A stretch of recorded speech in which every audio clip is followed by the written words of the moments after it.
like to tell jokes, but there's one joke which is the sickest of all, and it's an April Fool's joke, and it was perpetuated on the 1st of April 2004, and it was the establishment of this organization in the back, the IPCC. That's the sickest joke of all time. Because when we see that Jody McIntyre, a friend of Merlin's, a friend of mine, and many of you who might be standing here, has been dragged out of his wheelchair, but the submission for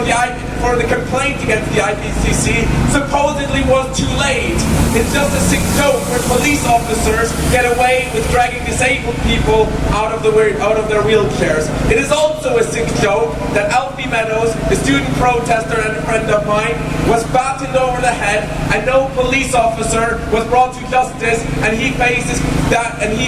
charges for violent disorder. It's an absolute sick joke, and it is that hypocrisy that we're flagging up today, that there's one law for these people inside and that there's another law for the many of us outside, that there's one way of running this society. But what we're doing at this moment in time, whether it's the May Day demonstration or whether it's the 10th of May strike or whether it even was the kids and the people rioting for EMA and for basic service provisions like community centres up and down the country, we have shown that we can run this society ourselves, that we are doing a much better job in running our lives than any of the bankers just down there or any of the professors over there could do in the time. And just to close off with a final word, I think we see the injustices perpetuated and perpetrated against young people continuously time and time again. But this isn't a divide between young and old.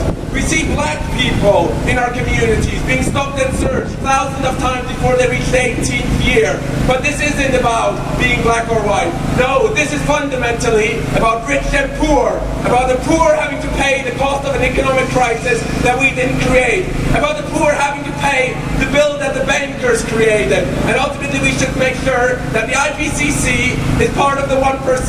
just as the police, and we need to make sure that we shut them down.